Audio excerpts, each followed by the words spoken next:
nhà nghèo, đành vậy thôi.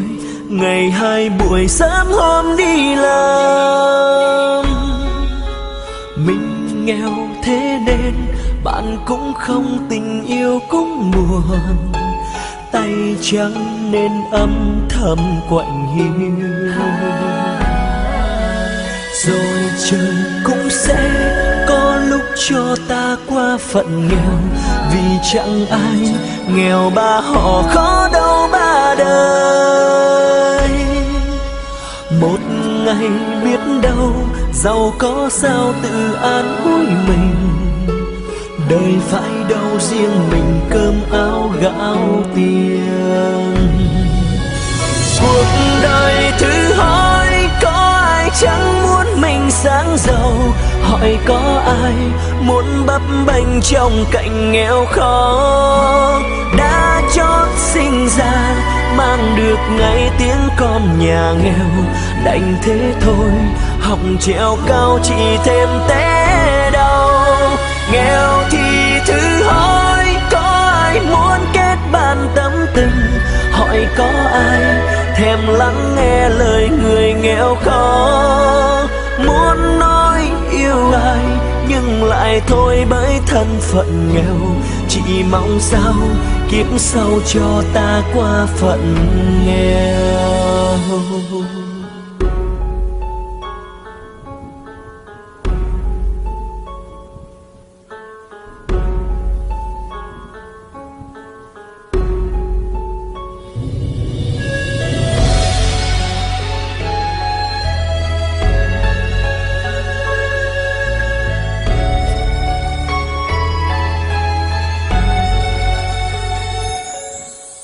Buồn cũng thế, đã chót sinh ra con nhà nghèo, đành vậy thôi.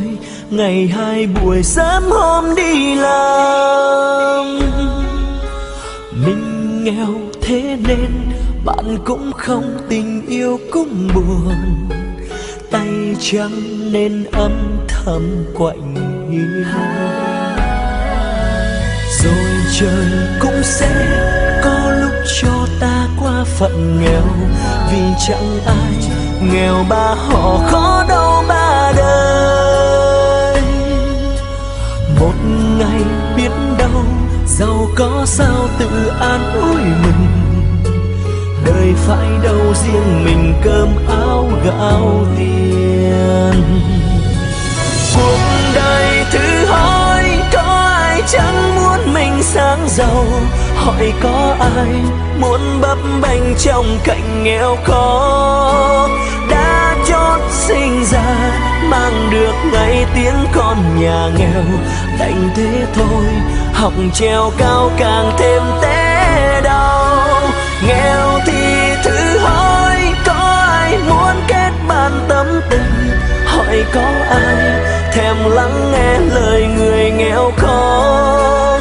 Muốn nói yêu ai nhưng lại thôi bởi thân phận nghèo, chỉ mong sao kiếp sau sinh ra qua phận nghèo. Cuộc đời thử hỏi có ai chẳng muốn mình sáng giàu, hỏi có ai muốn bấp bênh trong cảnh nghèo khó. Đã chót sinh ra mang được ngay tiếng con nhà nghèo, đành thế thôi học trèo cao chỉ thêm té đau. Nghèo thì thử hỏi có ai muốn kết bạn tâm tình, hỏi có ai thèm lắng nghe lời người nghèo khó. Muốn nói yêu ai nhưng lại thôi bởi thân phận nghèo, chỉ mong sao kiếp sau sinh ra qua phận nghèo.